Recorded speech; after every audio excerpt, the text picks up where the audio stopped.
Okay, hello everyone, and welcome to today's lecture. Can you please confirm if you can hear me clearly and you can see my screen?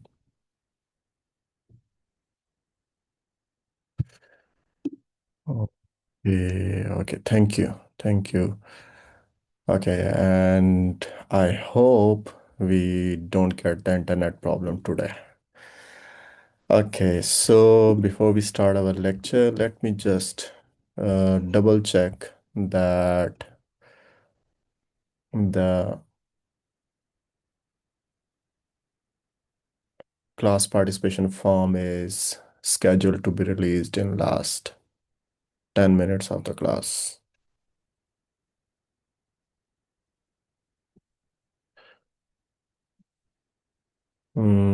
Okay, I can get back to it later. So maybe we can get back to we can start our lecture maybe. Okay. Mm, Sorry. Again, I need to get out of the screen and open the paper here.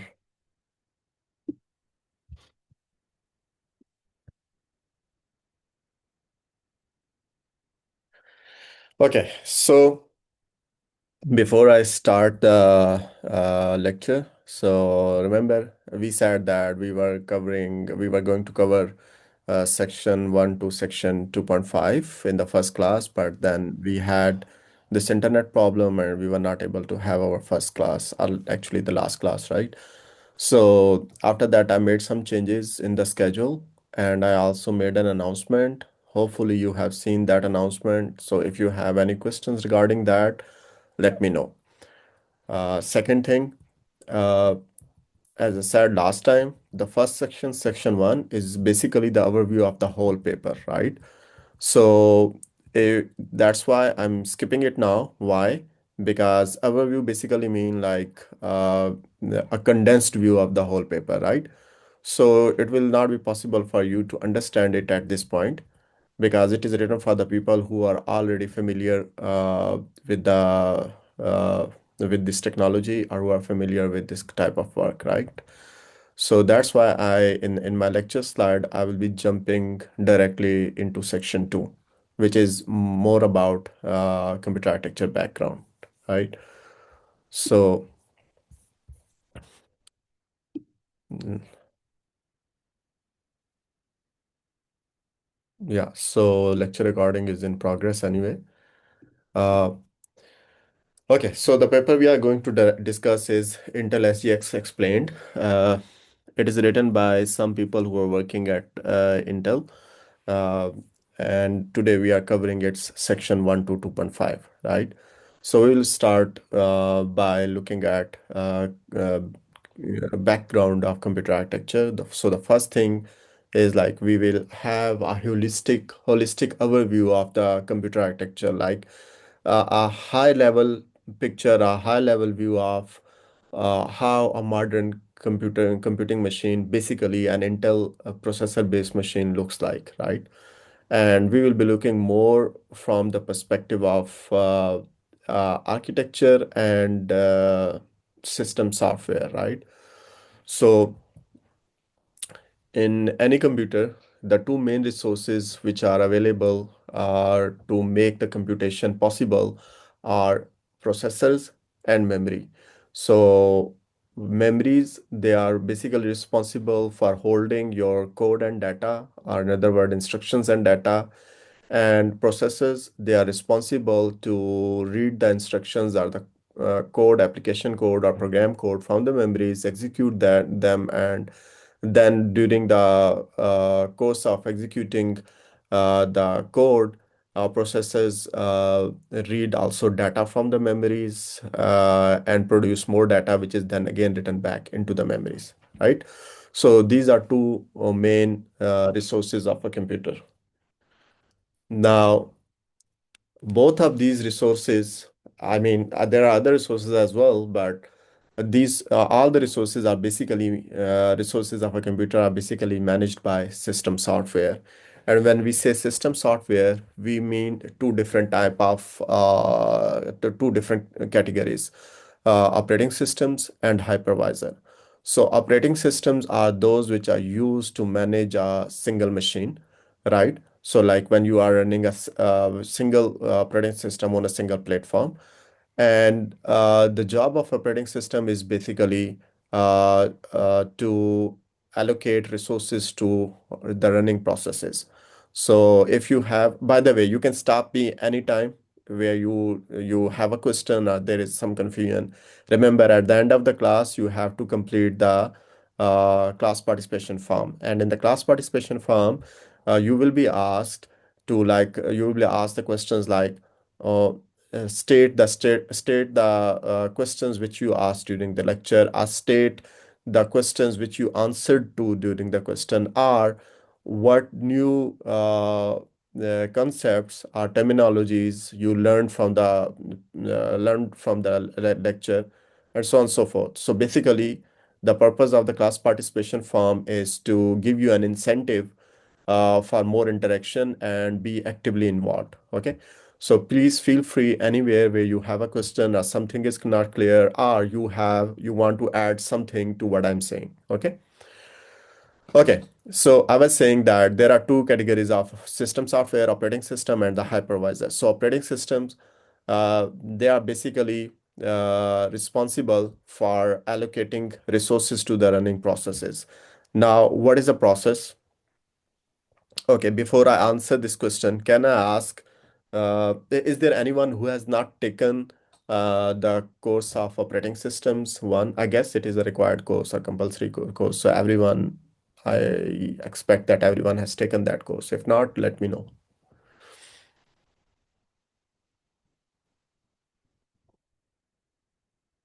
Hmm. Okay, silence means that, is there any message? Yeah, let me check. No, I haven't either. Oh, why? Okay. Oh, hmm.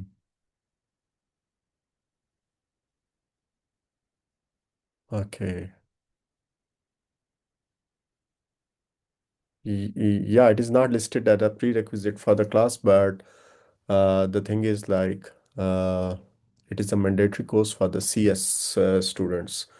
So maybe I guess most of you are bachelor in cybersecurity, and it is not a required course for you. I suspect, I'm not sure, but I'm sure that it is a mandatory course for bachelor in computer science. Okay. Okay. So good that you have informed me. So I will like keep it that in mind, and then uh, I will tailor my discussion accordingly, right? Okay. So now what is a process? So process is like an abstraction or a way to represent in the world of computing, it is a way to represent an actively running program, right? So for example, let's say you have your word processor installed on your computer, right? But you are not currently using it. So if it is not, and it is not running. So if it is not running, but your computer still hosts the code of that application, right? Word processor. So it is maybe just sitting in your hard disk, right? Your SSD, right? So it is just sitting there. So if the application code is just sitting in SSD, so it is just a file like any other file, okay? So it is not active. But when you double click, let's say the Microsoft Word processor icon, so what will happen that this file will be actually moved from your SSD into the memory, and then it will become active. Active mean that now the operating system will allocate resources. So it will, by allocating resources, mean that it will allocate memory for your word processor, where the code of the word processor will be loaded from disk into that allocated part of the memory. And then but that is not enough for running your word processor. It also needs the CPU or the core on which that code of that application is executed, right? So then operating system will also allocate a core if it is available. A core is available, then it will allocate a core to it, core to that application. If the core is not available, it will ask your program to wait.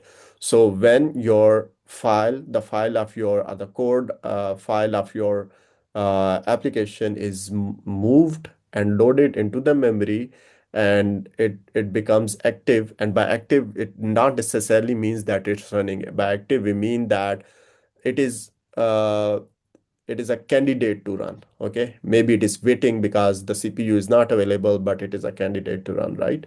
So then we refer to it as a process. Okay. So you in short way you can say that a process is nothing but an application in an active application. Okay. So it is job of the operating system to allocate resources to running processes, right? Hypervisor, it is also a type of system software. However, it is used in those environments or on those machines where you have multiple operating systems running at the same time. So just like if you have a single operating system running on a machine, and that operating system is responsible for allocating resources to running processes.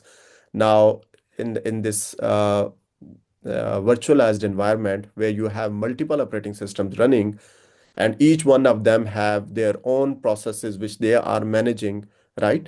So now they on the top of the of those multiple operating system, you need another entity which is responsible to manage the allocation of resources to operating systems, those multiple operating systems. Let's say on single machine you have Linux is running at the same time as or Mac OS is running, and at the same time, let's say Windows is running. So you have three different operating systems, or maybe let's say you have two instances of Windows running, one instance of Mac OS and one instance of Linux. So you have four different operating systems or four different instances of operating system running at the same time.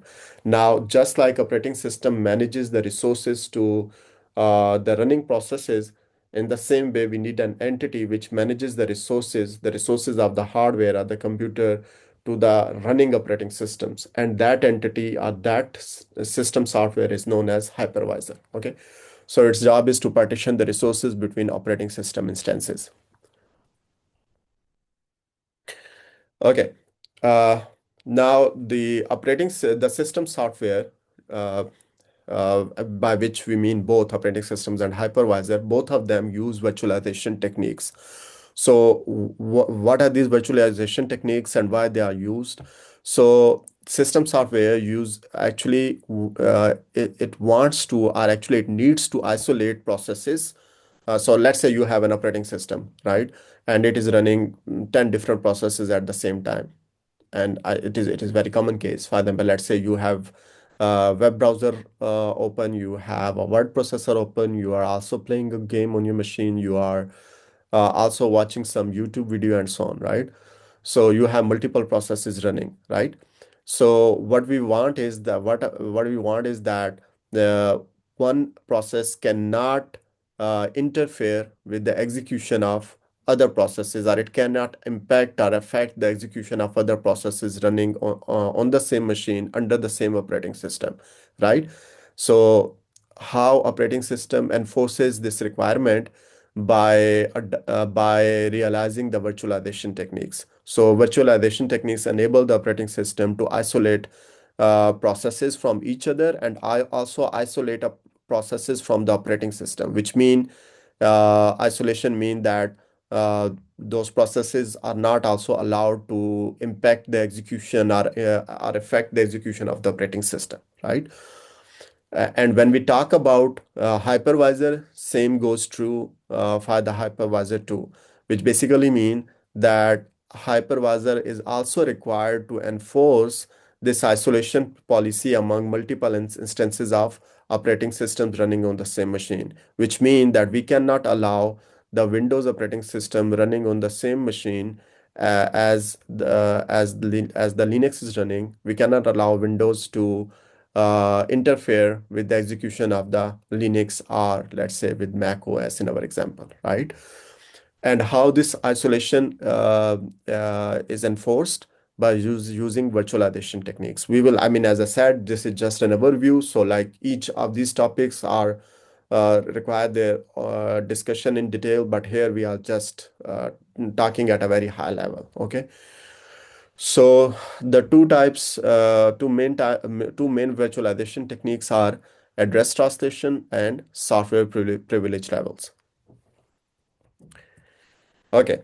So in non-virtualized environments, what we mean by non-virtualized environment, non-virtualized environments mean that where we have only single operating system running. So all of the computer resources are controlled by a single operating system.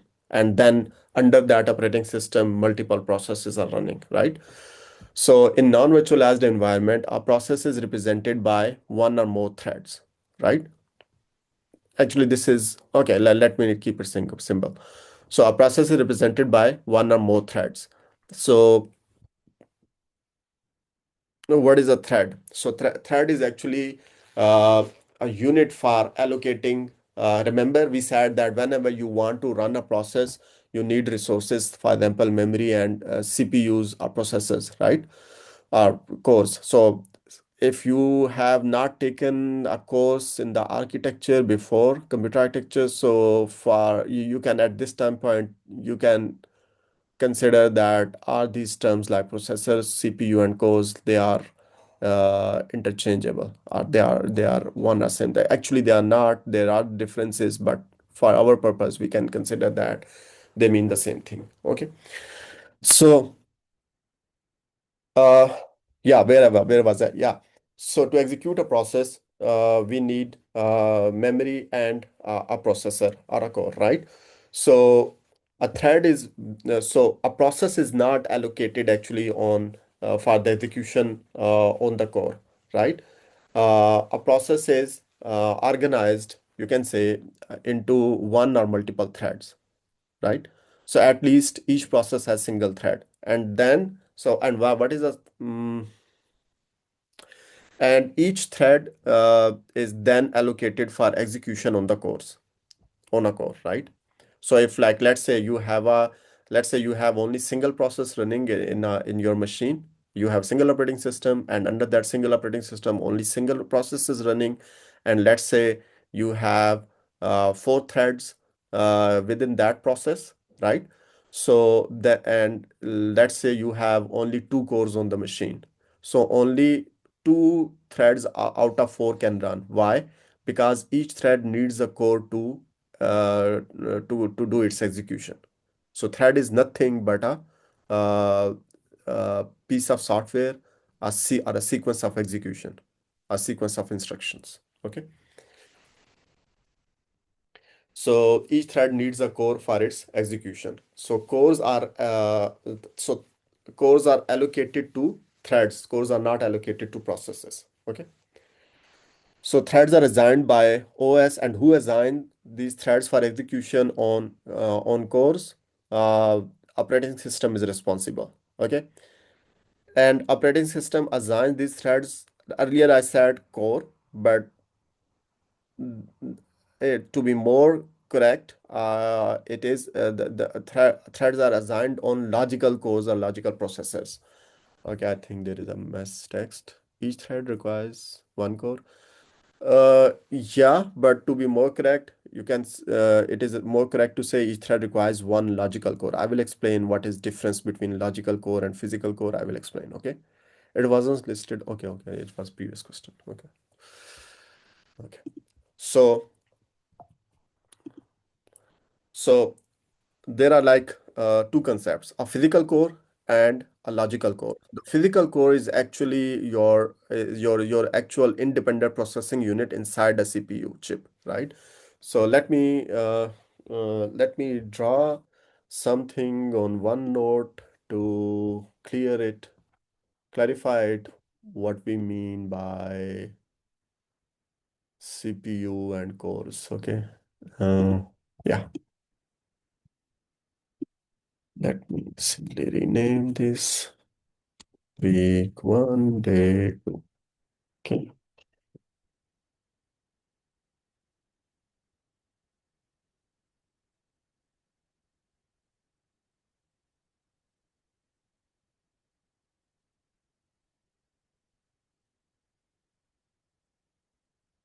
So here it is like you have a single chip.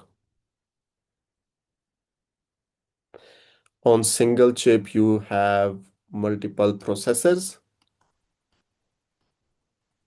I'm writing, let's say, processor 1 to processor N, right?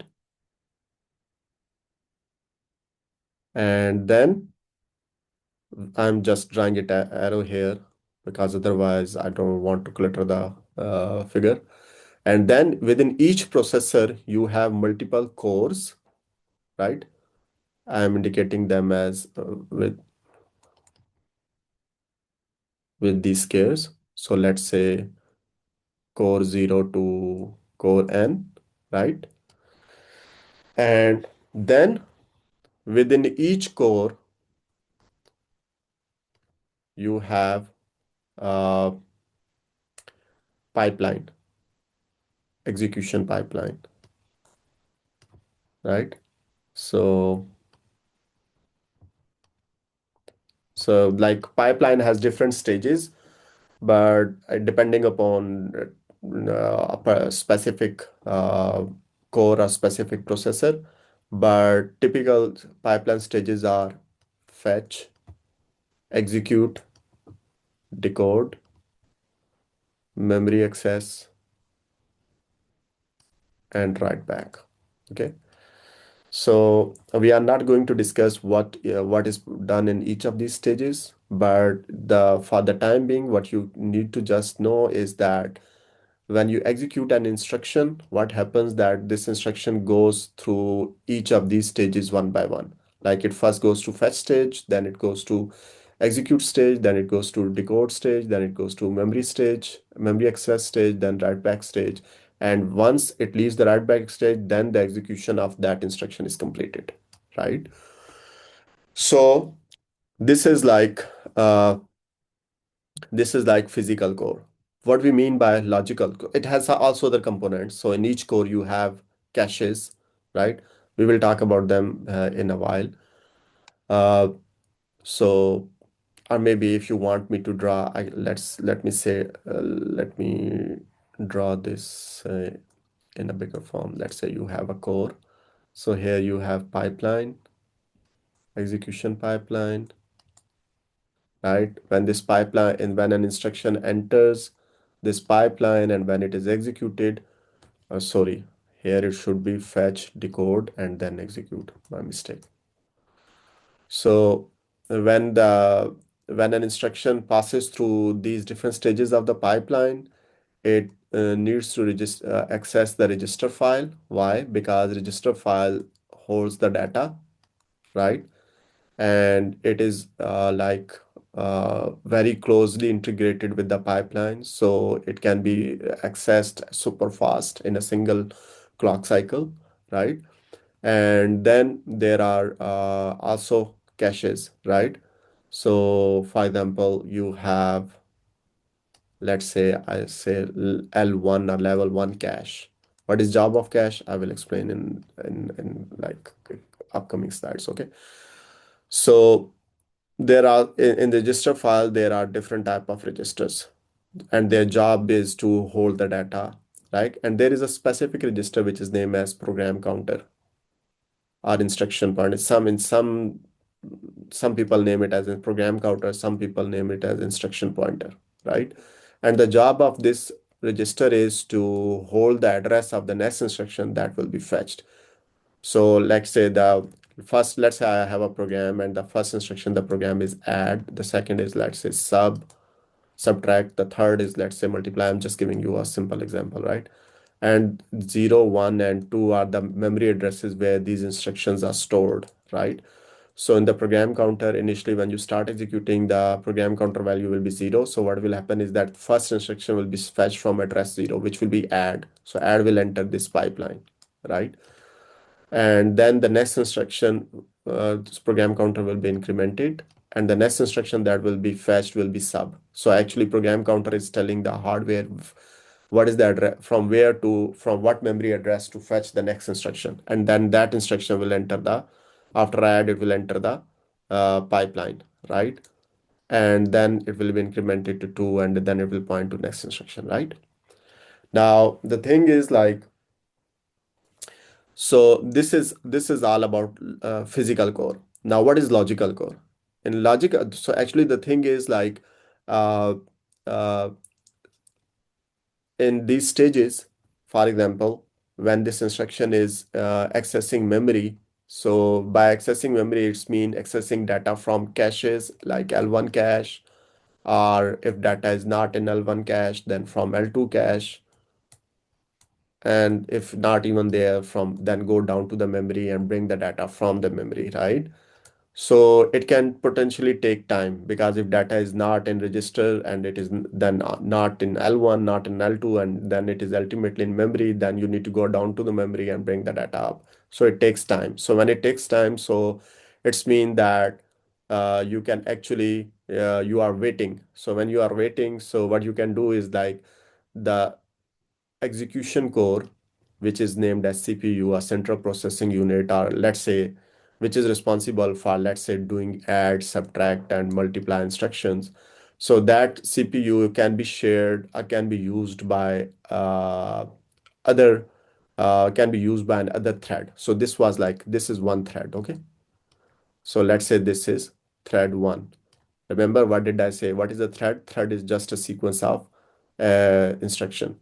So now if this thread is waiting to get data from memory, and I have another thread, which is another like sequence of executions, right? So what I can say is, okay, uh, uh, I can use another program counter, so which will start fetching the data from instructions from these memory addresses, okay? And then use, and as a result, what happen is that these two threads can share over the time, they can share some resources, okay? And that's why we name them as logical core. So like logical cores, they are not full replica of physical core. They share some of the resources between them, but some resources are specific for each logical core, okay? So let me read this, and maybe now it will make sense to you. So a physical core is an actual independent processing unit inside a CPU chip. So each physical core then can be separated into two logical cores. And this allows the CPU to handle multiple instruction threads more efficiently.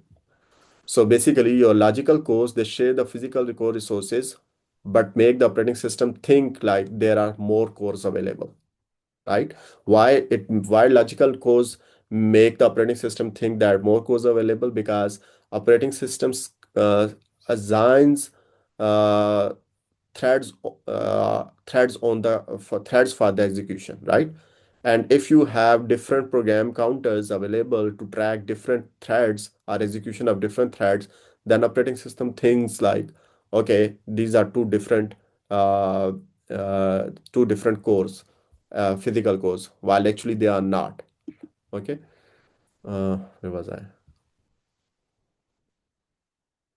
Yeah.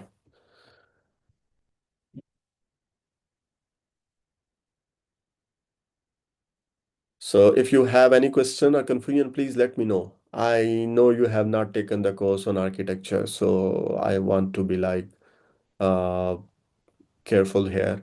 I don't want to things make things very complicated or sound hard, but I also want to make sure that you get the basic idea, the basic concept of all these things which we are covering here.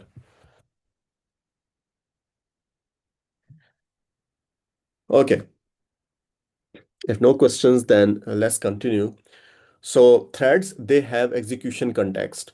So what is execution context? It is basically the information that is necessary to perform execution of a thread. So for example, address of the next instruction to be executed, right? So if I go back to our example, right?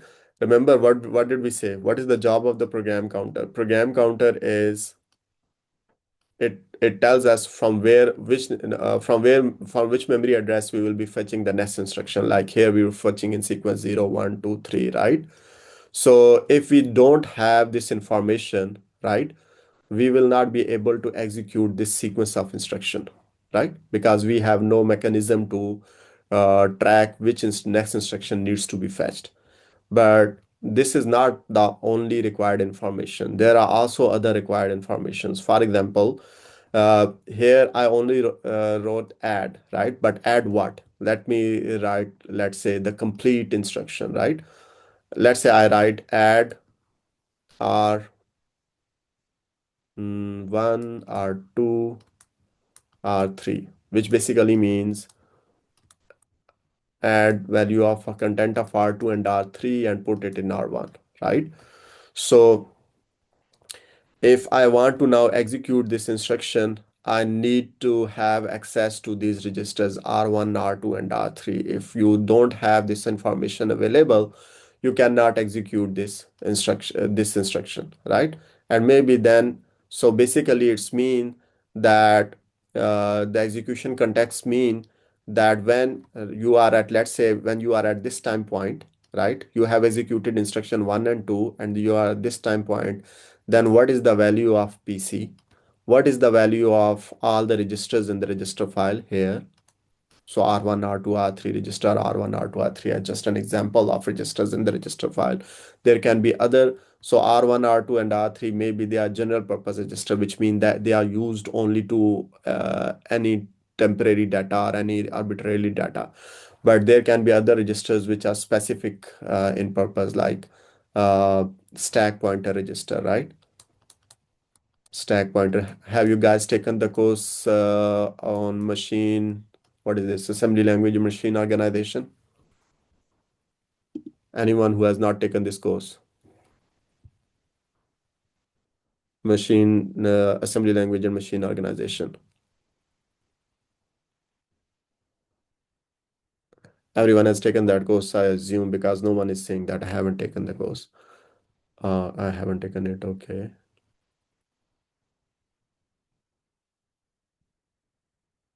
Okay. Okay. So it seems like majority of the class has taken that course. So if you have taken that course, then I think it sounds familiar to you what I mean by stack pointer, or what I mean by general purpose registers, or what I mean by program counter, right? So these the registers, okay, you have taken the course. Okay, thank you, Carlos. So uh,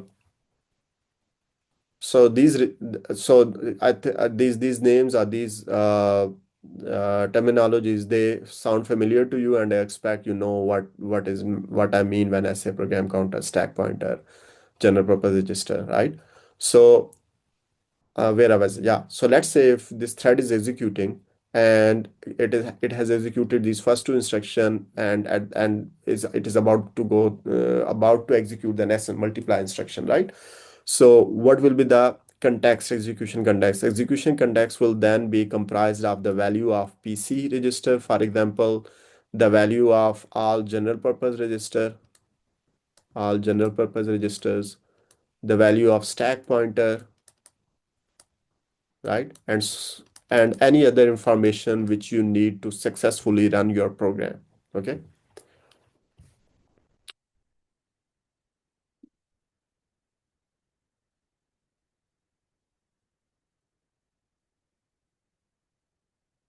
Okay.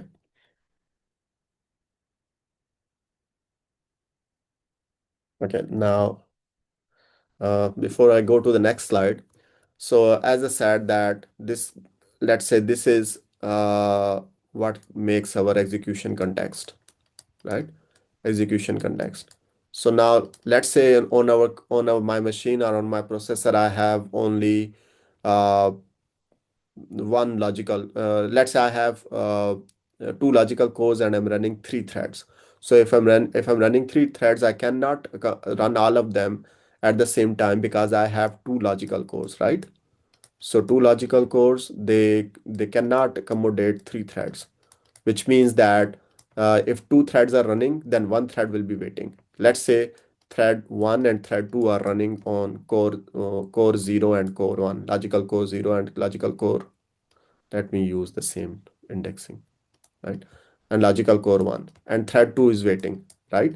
Now, if let's say operating system decides that now I am going to kick out the thread 0 from core 0 and I will allow thread 2 to run on core 0, right? So, and then in future, it says, okay, I will bring the thread 0 back. So when in future the thread, so I mean the thread 0 is kicked out, right? Let me do like this. So where can I write? So here you have, let's say, core 0. So first thread 0 is running on core 0. Then operating system says, okay, I am bringing in thread 2. And then it says in future, I will kick out thread 2 and bring it back the thread 0. Now, if it brings back thread 0, so remember, we said that we need the execution context for successfully running the thread 0. So which means that we need to know the value of the PC register, value of all general purpose register, value of all stack pointer, value of the stack pointer, what was the value of all these register when the T0 was kicked out at this time point. Because if we want T0 to start again exactly at the same point where it was kicked out, suppose let's say it was kicked out at this point. So then we need to restore all the values of all those values back into these registers, like program counter, general purpose registers, stack pointer, right? So how can we do that? Or actually, I don't want. Okay, let me open the new page then. How that is done when uh, again, let me quickly write it here. T0, then we had T2, then T0. So when T0 is kicked out at this time points, what the operating system will do is that it will save its execution context into the memory, which basically mean that it will move the value of the PC, all general purpose registers, stack pointer, what was at this time point, whatever value these registers have, that value will be moved into the memory by your operating system. Okay. I mean, operating system will initiate, I mean, definitely hardware is doing that, but uh, operating system will initiate that data movement or moving the storing the values of these registers, right? And then in future, when it is brought back, T0 is to be brought back and run on the core 0. So then it's mean that all those values of which were stored in the memory, they need to be again loaded into corresponding registers, right? From memory into all these, right? Why? Why we are doing that? Because remember, in between here we had T2. So when T0 was kicked out, value of its values for PC, GP, or SP were put in memory, and the values corresponding, the values of these register, which are corresponding to thread 2 were loaded, right?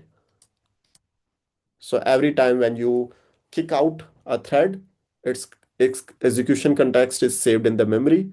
Every time when the thread is brought back and allowed to run on the core, its execution context need to be restored from the memory into the registers. Okay. And this is known as context switch, right? Because here we had the context of T0 was active. At this time point, when we brought in T2, the context of T2 was active. So there is a context switch, right? From T0 to T2. And then here is a context switch from T2 back to T0. Okay. How often does the core switch threads? Uh, yeah, it basically depends, right? So, for example, let's say it is not the job of the core. It is not the core who decides that how often it will switch the threads. It is the job of the operating system to switch the threads on the core. Now, coming to the question, how often? It depends upon your workload. So, on your application, basically. So, for example, let's say you have let's say you have two cores, logical cores, and four threads, right? And you want to make sure that all threads get equal amount of time. The cores are fairly shared among the threads, right? So, and then consider in a different scenario. You again have two logical cores, but you have eight threads, and you also want to make sure again that the two logical cores are fairly shared among all eight threads. So in this second scenario, threads will be switched more frequently as compared to the first scenario, right? Because now the eight threads are competing for two cores, logical cores. But in the first scenario, four threads were competing for the two cores, right? And it also depends upon like what is required responsiveness, which is not something I'm going to discuss here. What is the required responsiveness for a thread, which is a kind of topic related to the operating system, and I'm not going to discuss here, okay? But it is not the job of the core to determine when to switch. It is the job of the operating system. Or sometime even threads voluntarily release the core. Can you clarify the purpose of core switching thread? Yeah. Okay, let me try to give you a simple example.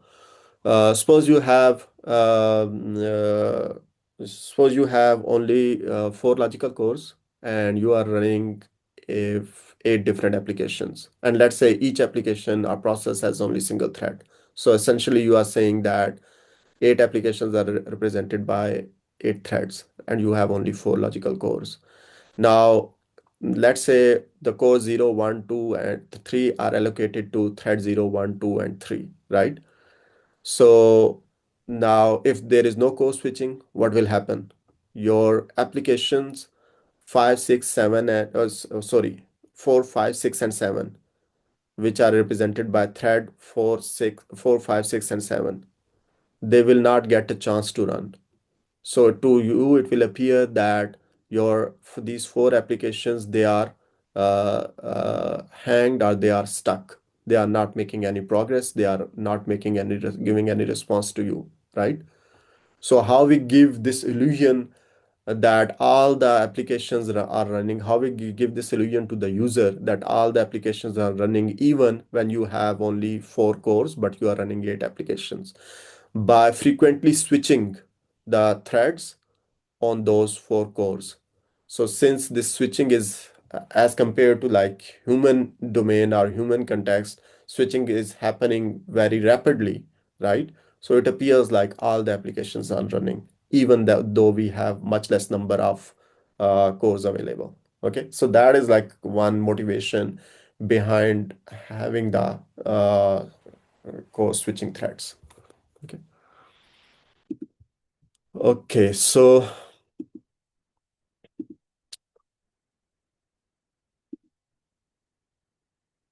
okay, so we were talking about what is like execution context and what is the context switch, right?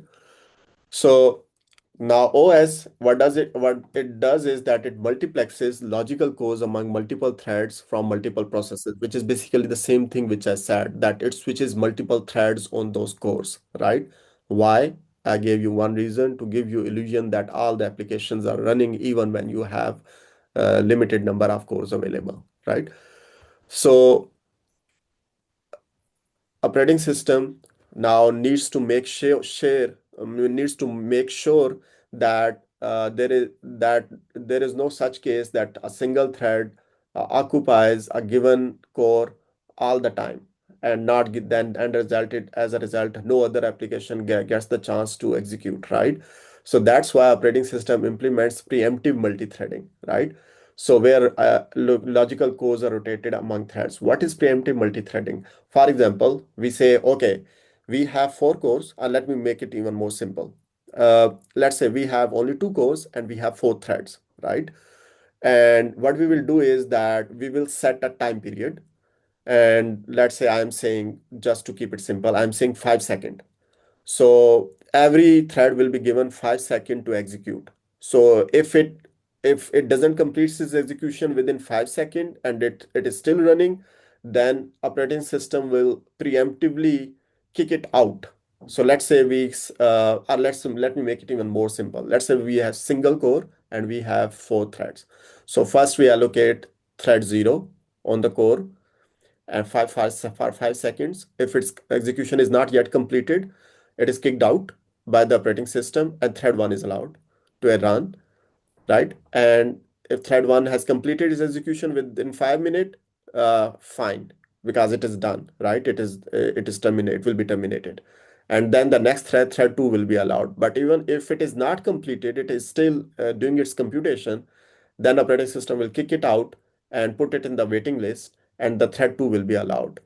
And then thread 3 will be allowed. And then after thread 3, again, thread 0 will be given the chance.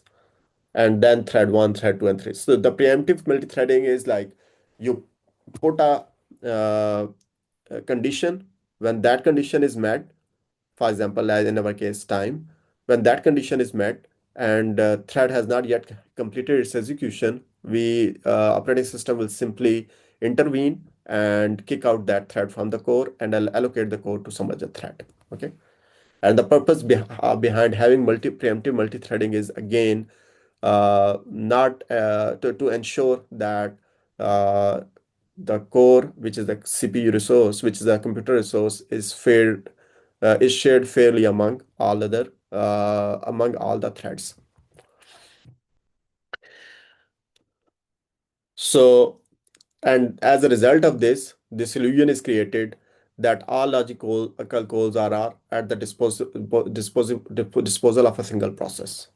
Just like I gave you an example. As a user, you feel like all the applications are running simultaneously, even when you have a single core or even when you have like 2 cores or 4 cores, right? Because they are switched very frequently. Okay, so changing the thread design to a logical core is referred to as execution context switch, which I explained to you, right? So what we do is we know what is the information which is needed to enable the execution of a thread is known as context switch. Sorry, it is known as the execution context. And whenever a thread is kicked out of the core, all of that information need to be saved in the memory, and any other thread, which a new thread which is allocated the core, the execution context of that thread need to be restored from the memory into the registers, right? And this process is known as execution context switch. Any questions?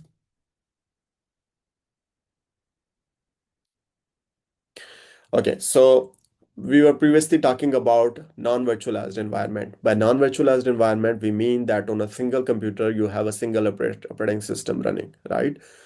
So, and then we were like talking. This operating system was responsible for managing all the resources, right? And allocate them to the processes. Now, virtualized environment is one where you have multiple operating systems running at the same time on the same machine, right? So it's mean that on top of those operating system, we need another entity to manage the resources among operating systems, right?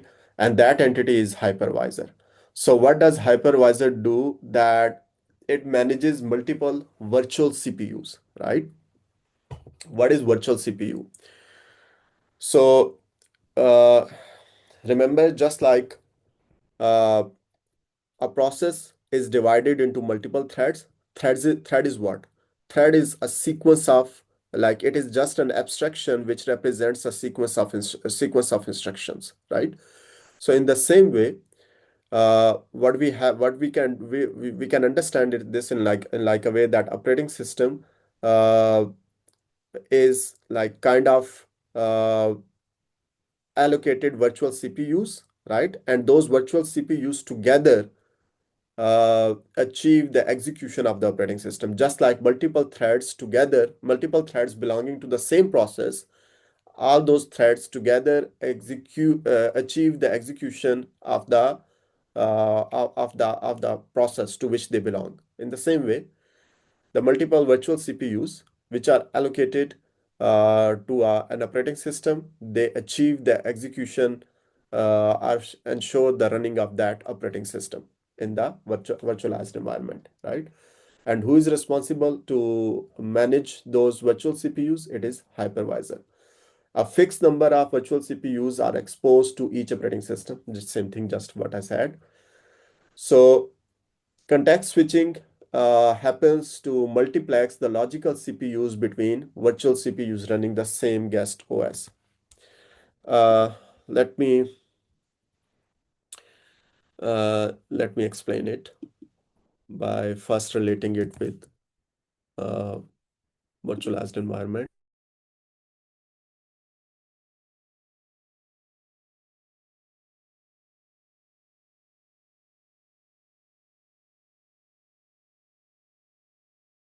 So, but let's say we focus only on one process, let's say process X.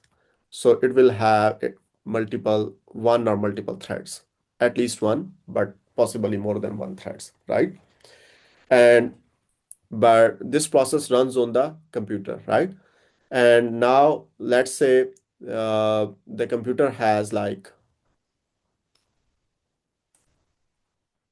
multiple cores, let's say 4 cores, right? So who will decide which cores are, and let's say you have also another process PY and it has 2 threads, right? So who decides that which cores are allocated to which threads? It is the job of the operating system. Let's say operating system decides that these 3 cores, they will run the threads from the process X threads, like let's say thread 0 to 2. And then on this core, it runs, let's say the thread uh, from process Y, let's say thread 1, right? Remember, only one thread can run on a core at a time. And here I mean logical cores, right? So what is OS necessarily doing? It is allocating cores to the threads which belong to the processes, right? And as a result, when threads execute in like in a collection or in combination, they achieve the execution of the process to which they belong, right? Now, how can we understand this? So what is now OS here doing? It is actually multiplexing cores among different threads, right? Maybe at a given time, uh, threads of PX are running on these first 3 cores, but maybe on different time steps, maybe on this core, uh, thread 0 of PY is running, and here thread 1 of PX is running, and here thread 2 of PX is running, and here let's say thread 1 of P is running, right? So here you are doing multiplexing. Multiplexing mean that the core is allocated to different threads at different time, right? By whom? By OS. Now, when we come to the virtualized environment, you can replace, uh, so you again have physical cores, let's say logical cores, right? I'm just writing logical cores. You can replace the process by an operating system.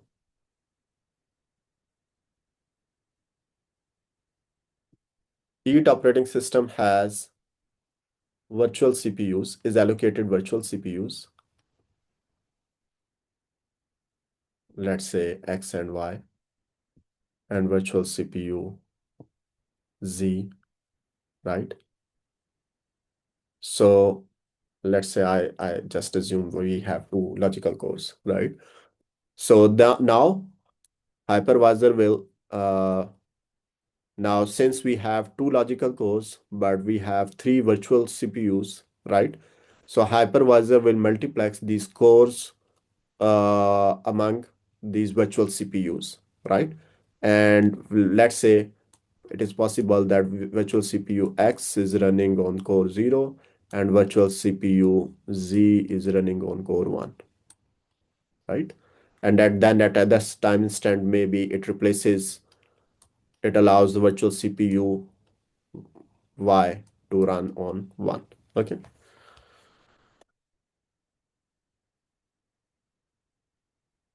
Any questions? We are going too slow. Too slow.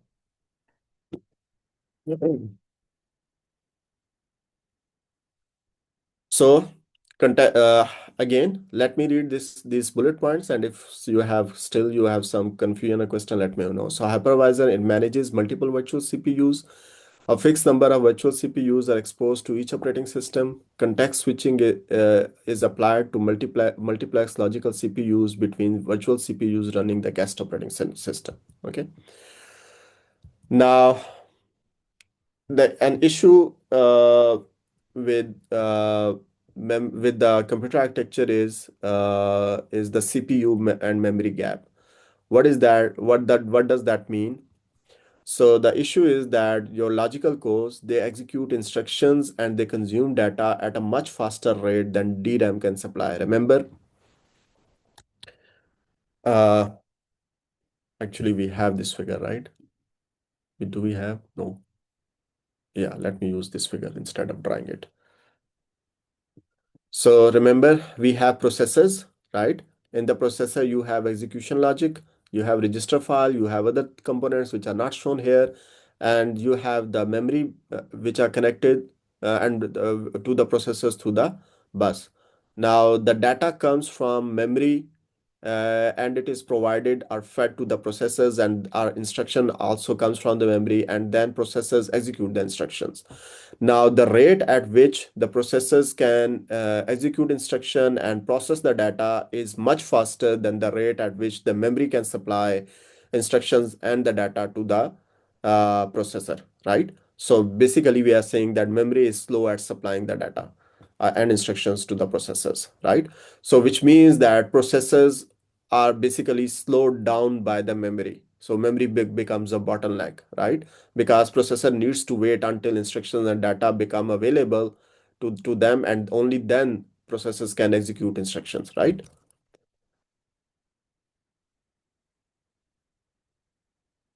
So this is known as CPU and memory gap. So our processor cores are faster, our DRAM or our memory is slower in supplying the data, right?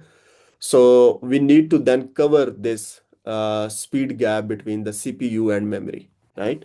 And how we cover that? By uh, plugging in or enabling optimization to cover those. What are those optimizations? Hyperthreading, out of order execution, and caching. What is hyperthreading? Hyperthreading is like, again, uh, uh, hyperthreading is like, let's say on this processor, you have one thread running and it is waiting for some data, right? So since it is waiting for data, so what the operating system can do is that uh, it can allow another thread to uh, overtake the core and starts execution, right? And it can also like so this is one approach, and the other is like caching. So what is caching? Actually, it is discussed here, so we can discuss it in the sequence. Out of order execution. The main idea of the out of order execution is like again, let me go to the one note and explain. So let's say you have a thread. What is the thread? Again, it is just a sequence of instructions, right? So let's say this is your sequence of instruction. You have instruction 0, which is let's say I'm just writing it here, R1, R2 plus R3. So add these two registers and put the value in R1, right? And instruction 2 says, okay, R1, multiply R1 with 2 and put the value in R4. And instruction 2 says, okay, uh, R5 is equal to R6. Let's say R6 plus R7. Okay. So if I execute these instructions in sequence, what does it mean? Mm, actually, let me change this. Let me replace this R3 with memory.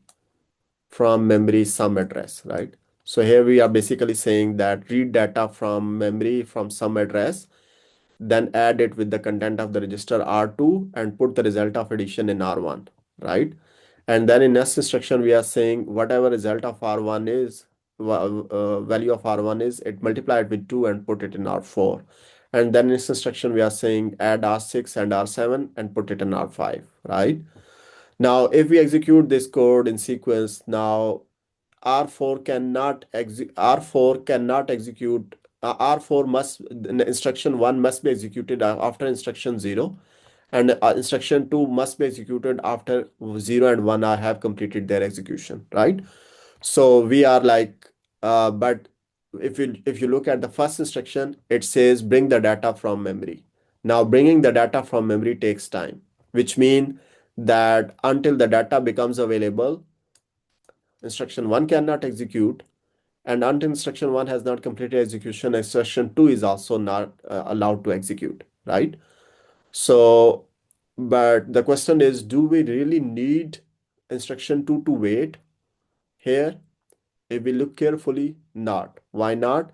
Because yes, we need instruction 1 to wait because it uses the data which is generated by instruction 0, right? Which is R1. But instruction 2 is not using anything from instruction 0 and instruction 1. There is no dependency, right? No dependency between instruction 2 and 0 or 1 because it is simply reading data from R6 and R7 and putting it in R5. So why should we make instruction 2 wait until these two instructions are executed? And while we know that it will take time to bring the data from the memory. So what we can do is like by we mean that compiler can do this optimization that it will actually say, okay, don't wait for uh, don't wait. Okay, not here. So don't wait for instruction 1 to complete because it is dependent on instruction 0. So you can execute instruction 2 before instruction 1. You can issue this instruction, right? And while it is waiting for the data to become available from memory, you can go ahead and start executing instruction 2 because it is not dependent on instruction 0 or not dependent on instruction 1, right? So in this way, instead of wasting the time, our processor can do useful thing or useful work, which is doing this addition or executing this instruction, right? And this is known as out of order.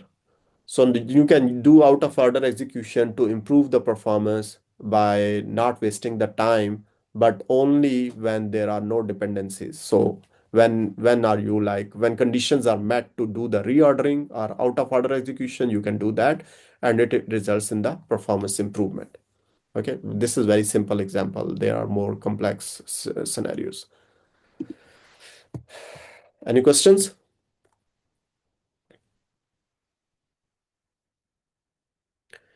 Okay, so no one asked the question, by the way,